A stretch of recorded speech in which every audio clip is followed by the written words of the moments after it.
We have an update on Florida Republican Corey Mills, a defense contractor who moonlights as a United States congressman. Mills brags the tear gas he manufactures has been used domestically on Black Lives Matter and pro-Palestinian protesters. On his first day in the House of Representatives, he gave out inert hand grenades to fellow Republicans as a way of introducing himself to the caucus. Mills served in Iraq and was awarded a Bronze Star for bravery, but The Independent, reporting back in May that the 3 soldiers Mills claims to have rescued, they have no memory of his ever serving alongside them. One soldier claiming Corey Mills didn't save his life because the soldier says, "I was never injured." In other words, Corey Mills is a real Republican and quite the ladies' man. And by ladies' man, I mean, man, you ladies really need to stay away from this guy. Earlier this year, Washington, D.C. police were called to his home where a woman said not to be his wife dialed 911, complaining that Corey Mills was physically assaulting her. Washington, D.C. police are now conducting an internal investigation into why Mills wasn't arrested that night, since the woman's bruises were sufficient evidence to take him in for questioning. Now, Roger Sullenberger over at Drop Site News reporting Miss United States, Lindsay Langston, needed a restraining order this year to prevent the Republican congressman from uploading to the internet revenge porn featuring Ms. Langston, who also serves as a Florida Republican state committeewoman. According to her restraining order, Congressman Mills, who is reportedly getting a divorce, I wonder why. Congressman Mills, she said, threatened any man who dared to even think of going out with her. Drop Site News also reporting the congressman accused of engaging in some sort of sexual slavery, where Congressman Mills allegedly hired strange men to have sex with the congressman's female friends. Drop Site News also reporting Miss United States says she found the congressman's business practices shady, noting on several occasions that she witnessed employees from his weapons company dropping off bags of cash. That's Miss United States. If you want to know the difference between Miss United States and Miss Teen USA, Donald Trump never walked in on Miss United States contestants while they were changing. He reserved that special honor for women competing in the Miss Teen USA pageant, at least if you're going to believe the contestants. Drop Site News spoke with 3 other women who say they were intimately involved with Congressman Mills, and all 3 calling him, quote, frightening, disloyal, and unstable. I think I smell Trump's next pick for defense secretary. At least one of Mills's former girlfriends said Mills kept pressuring her into engaging in group sex. Group sex, despite her repeatedly saying she wasn't interested. She kept saying no. And no means no, unless, of course, you're a Republican, in which case no means I might have to rape you. But enough about our president, who was found civilly liable for raping, in common law parlance, E. Jean Carroll. Some of you might remember Elon Musk's 19-year-old Doge prodigy named Big Balls, who bragged about shrinking the size of government. I believe Big Balls' plan to shrink the size of government was exposing it to cold air. Anyway, Big Balls' real name is Edward Korestein. What kind of name is that? Edward Korestein? And Politico now reporting Big Balls was assaulted in Washington, D.C. over the weekend. According to The Hill, Big Balls was walking with his girlfriend at 3 a.m. Sunday morning when several teenagers made threatening comments. Big Balls reportedly shoved his girlfriend into a car, and then he turned around to confront the teenagers because his balls are so big. The Hill reporting D.C. police investigating the attack on Big Balls have arrested two 15-year-olds, one for each testicle. They are being charged with unarmed attempted carjacking. President Trump took to social media, posting a photo of Big Balls splattered in blood, calling Big Balls handsome. Trump added, quote, "If D.C. doesn't get its act together and quickly, we will have no choice but to take federal control of the city and run this city how it should be run and put criminals on notice that criminals are not going to get away with it anymore," said the convicted felon Donald Trump. ABC News reporting that before being transferred to a minimum security prison in Texas, convicted sexual predator Ghislaine Maxwell spoke for 9 hours with Donald Trump's criminal lawyer, Todd Blanche, who also moonlights as our nation's deputy attorney general. During that interview, according to ABC News, Maxwell informed Todd Blanche that she has no evidence to offer that in any way would damage Donald Trump. Well, that is shocking. A female pimp, Ghislaine Maxwell, Jeffrey Epstein's accomplice, sentenced to 20 years in prison for trafficking girls to have sex with rich and powerful men. She meets with Todd Blanche, a powerful man representing a rich and incredibly powerful man, Donald Trump, who can make all her problems disappear. And Maxwell miraculously volunteers in that interview that she has zero evidence that would incriminate Donald Trump, the rich and powerful man who could pardon her and even transfer her to a minimum security prison where she ended up after her interview with Todd Blanche. What a coincidence. Meanwhile, Reuters reporting that J.D. Vance is denying a CNN report that the vice president held high-level meetings Wednesday night with top White House officials to figure out a way to contain the fallout from the Jeffrey Epstein story. I don't know. How about telling the truth? Trump seems to be very happy with Vance, yesterday calling him his rightful heir to the MAGA movement. In other words, Trump is not threatened by this hateful loser, J.D. Vance, who heads off to Deep Red, Indiana this week for a meeting with the Republican governor and leaders of Indiana's Republican-controlled state house to encourage them to increase their Republican congressional delegation by redistricting the state's electoral map. Indiana currently has 9 members of Congress, 7 Republican, 2 Democrats. Vance is hoping they will squeeze one more Republican seat out of the map so that Indiana, a state where Kamala Harris got nearly 40% of the vote last year, Indiana would send just one Democrats to the House of Representatives. One. 1,163,000 Indiana voters went for Harris in 2024.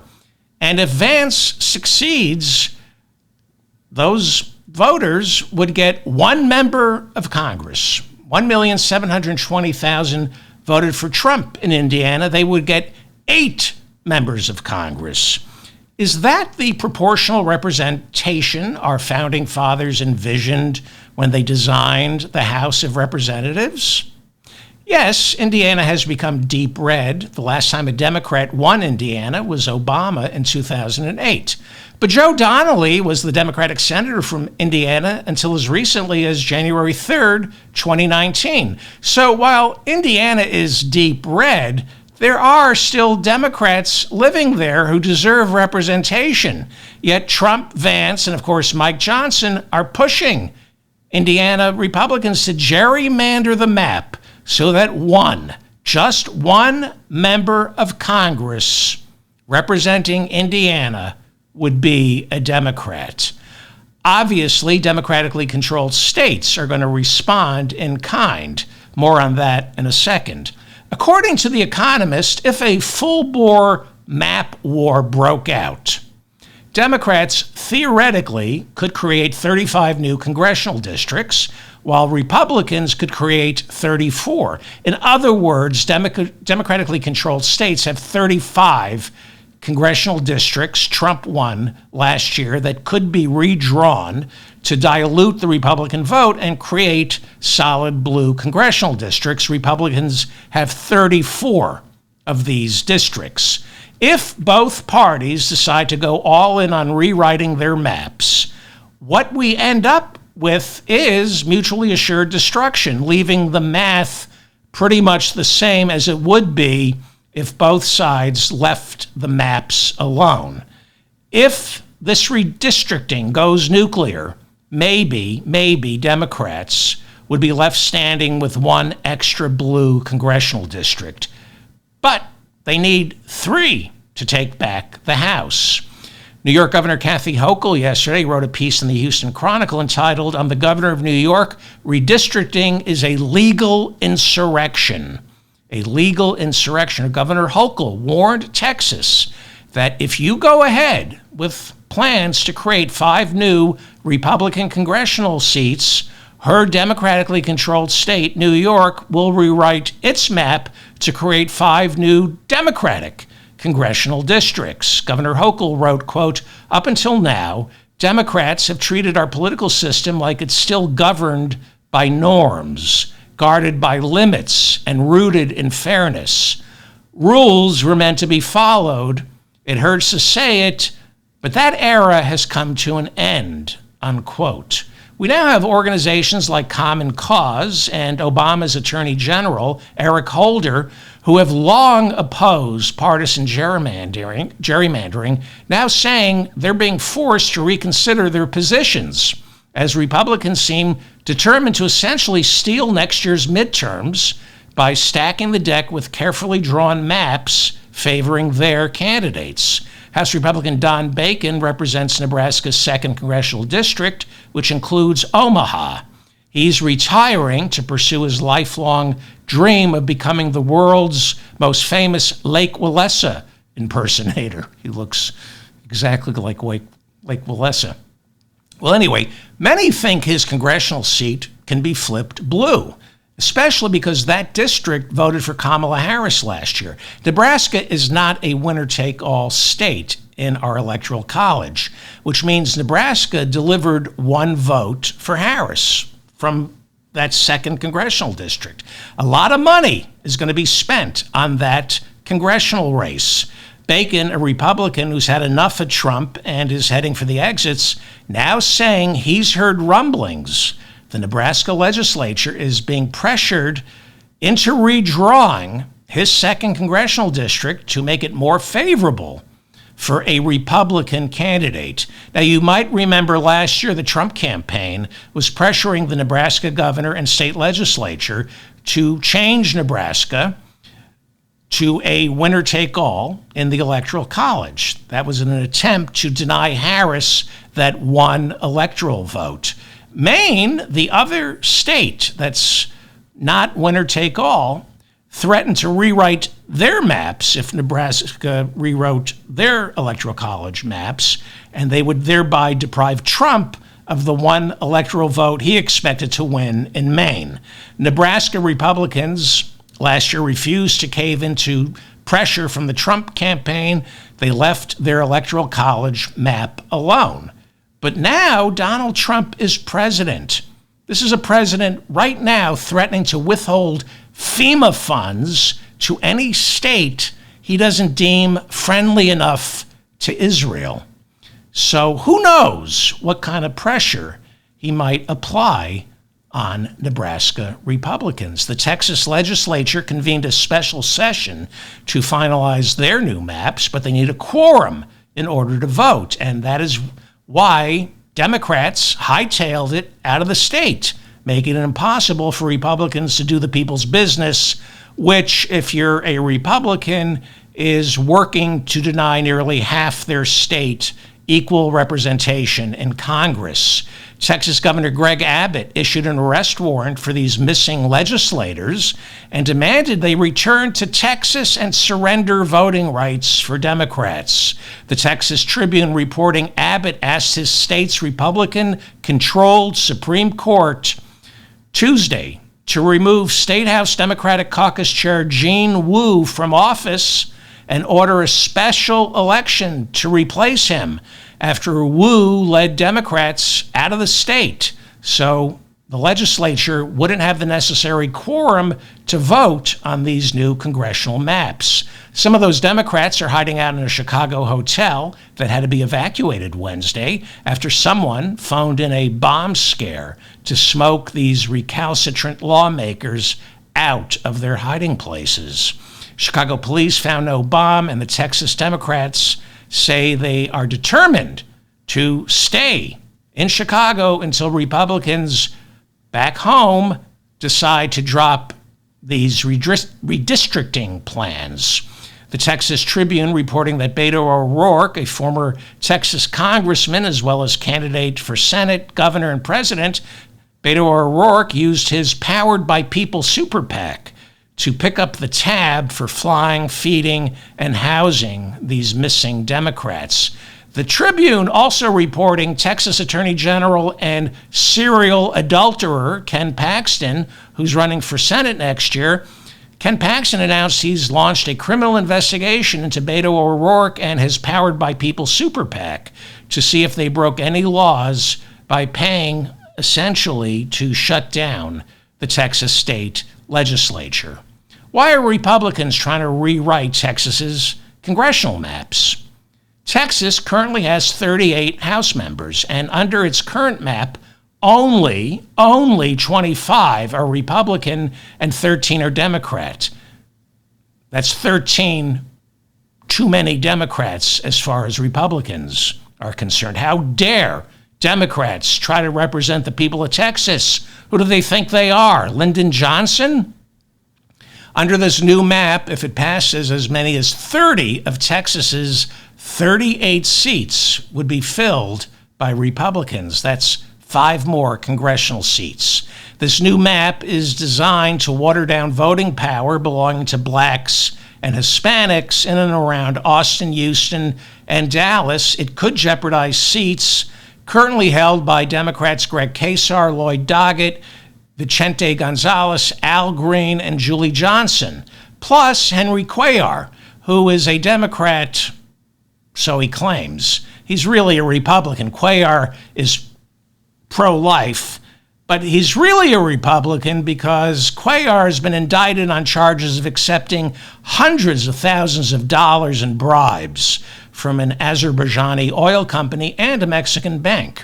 There's talk he might make it official and switch parties, becoming a Republican. Cuellar was indicted back in April of 2024. Listen to this. He was indicted in April back in 2024 by a Democrat indicted by the Biden Justice Department.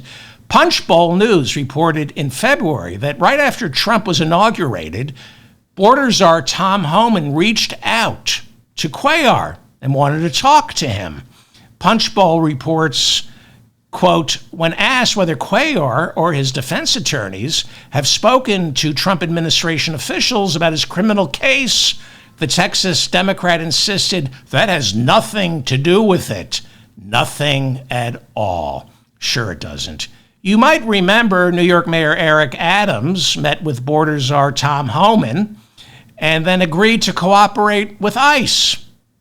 After that, suddenly the Trump Justice Department dropped its indictments, charging Adams with accepting bribes from the government of Turkey and campaign finance fraud. The Democratic Biden Justice Department indicted Democrat Eric Adams, and the Republican Trump Justice Department met with Adams, said, will you cooperate with ICE? And he said yes, and they said, okay, we're dropping those indictments.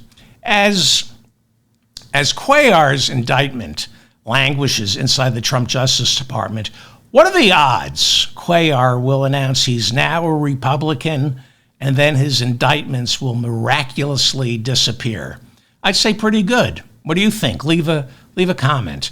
That's the genius of Trump and the Republican Party. When it comes to cheating, they don't just limit themselves to gerrymandering. But right now, the primary focus is rewriting congressional maps, tilting them in favor of Republicans going into next year's midterms. Well, surely this can't be constitutional. Where is the Supreme Court? The Roberts Court back in 2019 ruled the Supreme Court lacks jurisdiction on deciding whether congressional maps drawn by individual states are constitutional or unconstitutional. The Roberts Court ruled this is a states' rights thing and ruled congressional maps must be decided state by state and only adjudicated by the state courts, with state Supreme Courts, not the United States Supreme Court, getting the final say.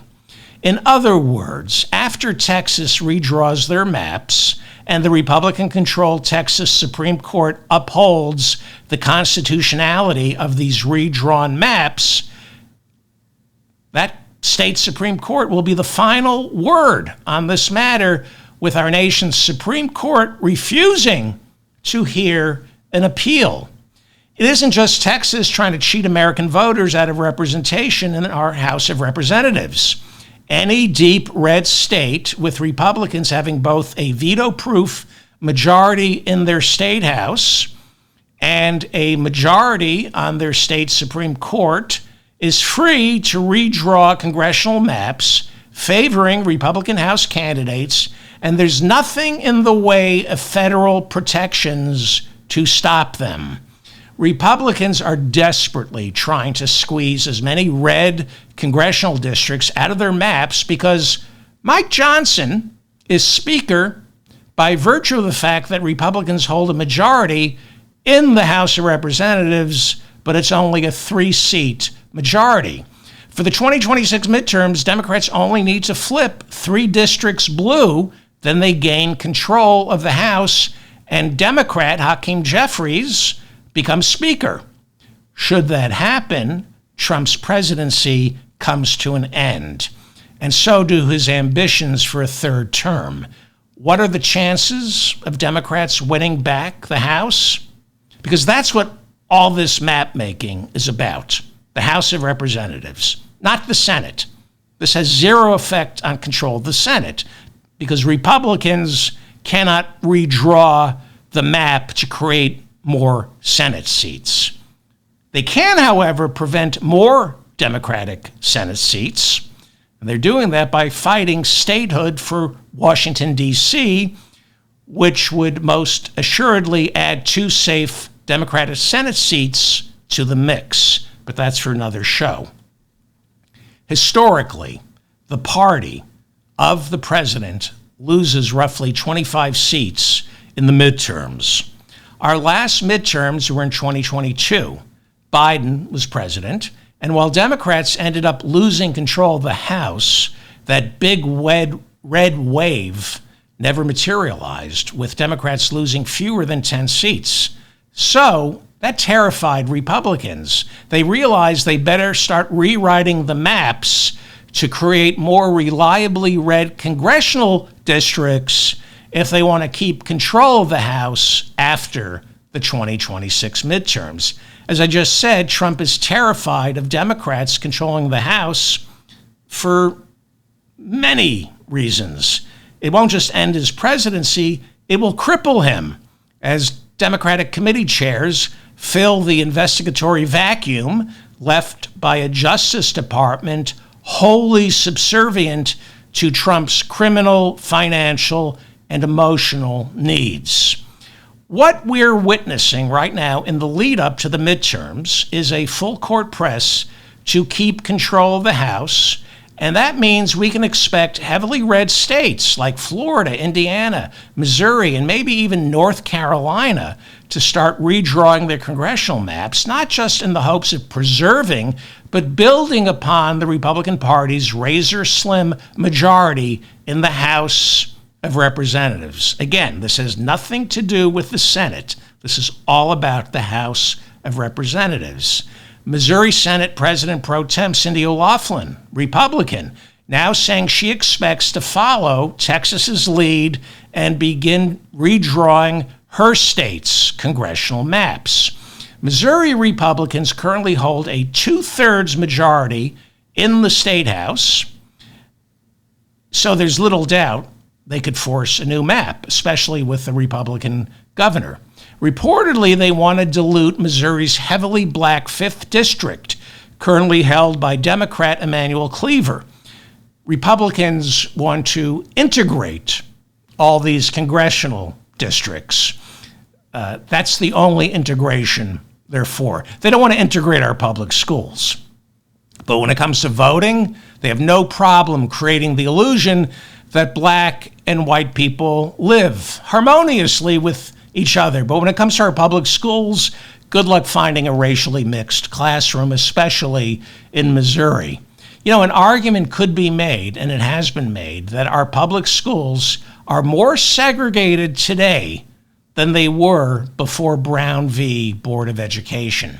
Well, this hunger to rewrite the maps is unprecedented. It started with Karl Rove during the George W. Bush administration, but compared to Trump and these Republicans, Karl Rove had a shred of decency. For the past 15 years, Missouri has had a congressional delegation consisting of 6 Republicans and 2 Democrats. It's not great, but up until now, Missouri Republicans found it unseemly, undemocratic to destroy the maps in search of one more red congressional district in Missouri. Because if you look at Missouri maps, based on both the 2010 and 2020 censuses, representation in Missouri has remained fixed. For the past 15 years, Missouri sent 6 Republicans and 2 Democrats to the House of Representatives. But now, Trump is forcing them to squeeze one more Republican seat out of that map so Mike Johnson remains Speaker. It's unconstitutional. Missouri, yes, deep red. Trump got 58% of the vote last year, but Harris still got 40%.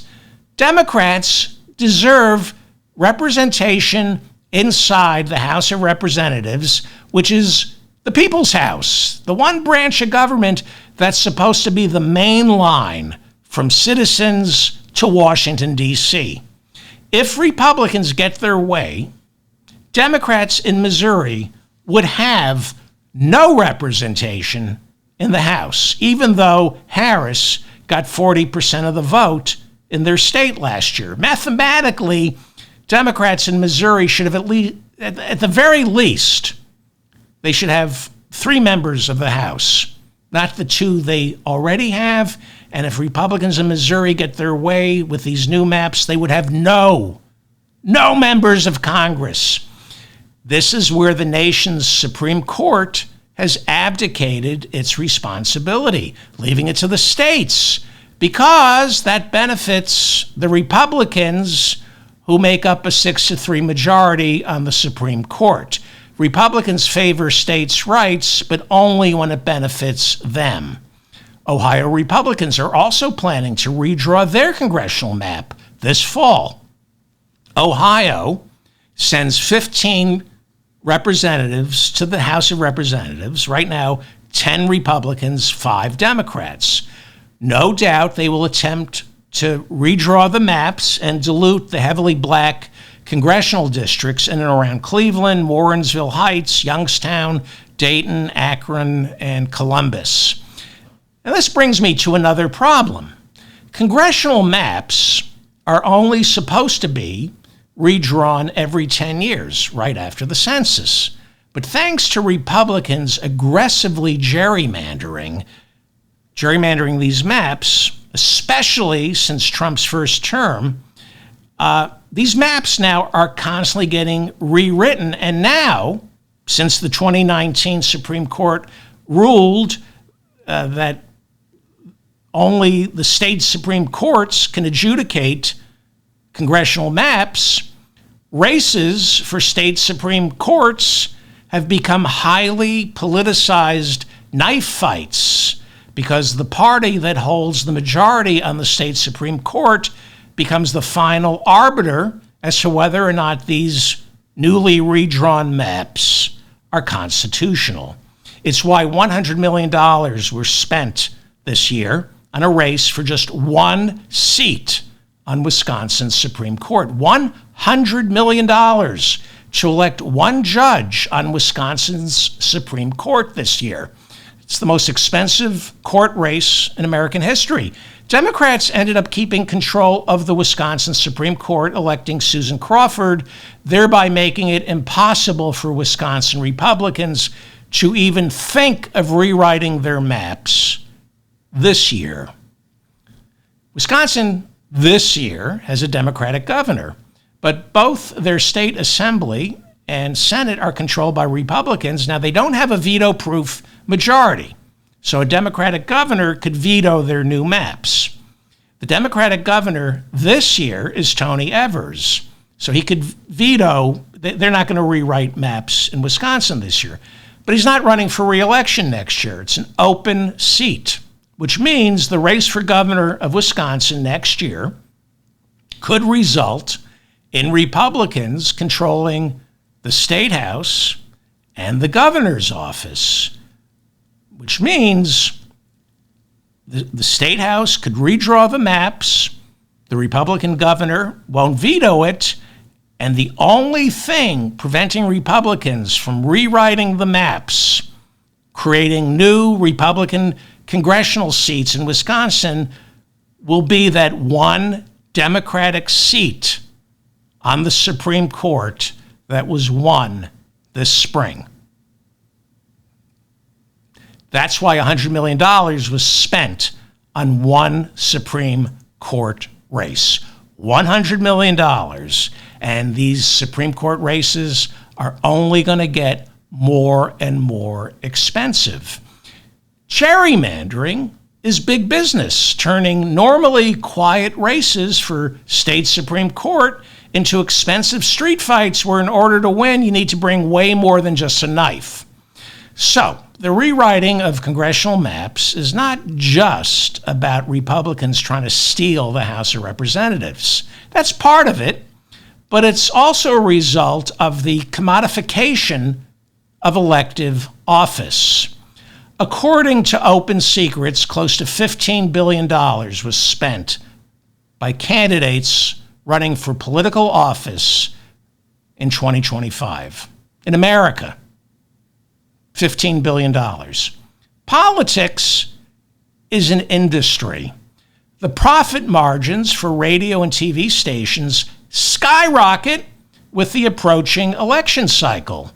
That's why politicians find themselves in a permanent state of campaign. The consultant class finds it economically expedient to convince elected officials they need to run ads and start polling the day after they win in anticipation of the next election. Pollsters, consultants, professional fundraisers now see every elective office, from state Supreme Court down to school board president, as markets to be tapped. These people have zero incentive to get the money out of politics. In fact, they have every reason to add more money to politics. For example, Joe Biden's top strategist, Mike Donilon, testified before the House Oversight Committee that he was financially incentivized by Democrats to make sure Joe Biden would be reelected. They promised him a $4 million bonus if Joe Biden beat Trump. This, according to Axios. On top of the $4 million Donilon was already getting paid by the Democrats in 2024, he would get a $4 million bonus had Joe Biden been reelected. Now, if you donate to Democrats in 2024, you need to know this.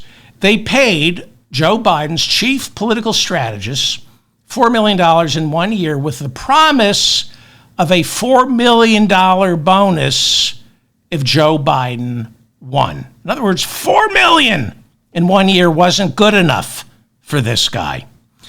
Every day I get hundreds of emails from the Democratic Party begging me for money. And most of that money that they raise goes towards paying for more emails asking for more money. Email lists are a multi-million-dollar business. Candidates sell their email lists to other candidates. They're trading our information like rare coins. They raise all this money. Why? To pay someone like Mike Donilon $8 million to get Joe Biden reelected, and the rest of the money is spent on more fundraising. They fundraise in order to pay for more fundraising.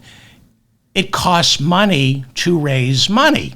I got more messages from Harris and Biden last year asking me to donate than I got asking me to vote for them.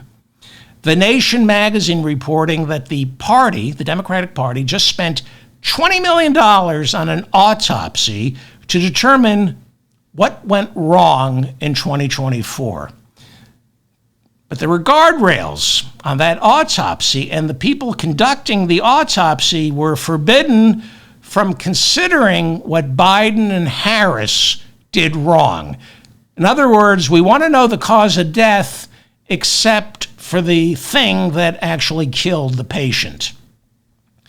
When he testified last week before the Republican-controlled House committee conducting hearings into Joe Biden's mental acuity, Joe Donilon admitted that he was financially incentivized.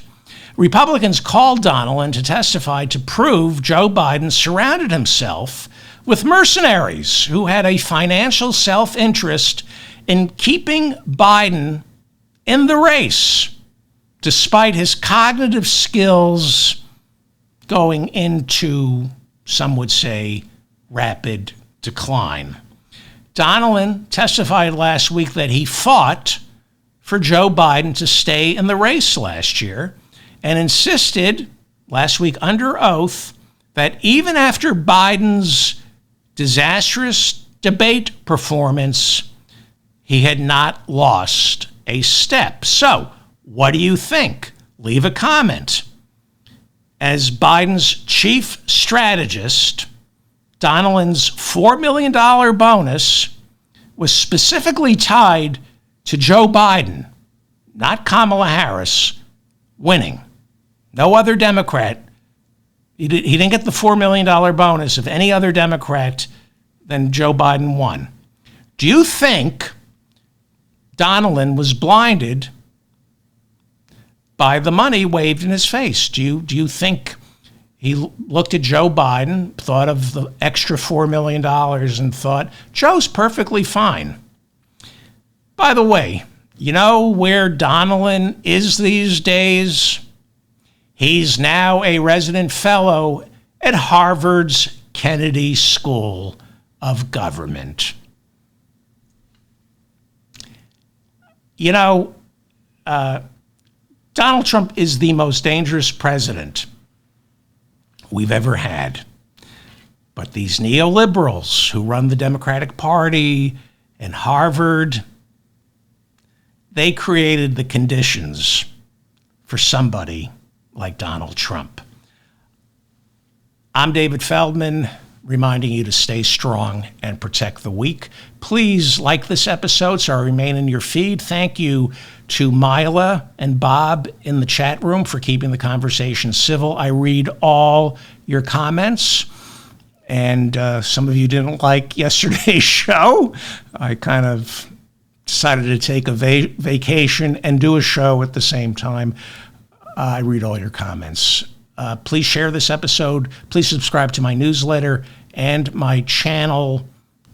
What else? That's it. I'll see you tomorrow. Thank you.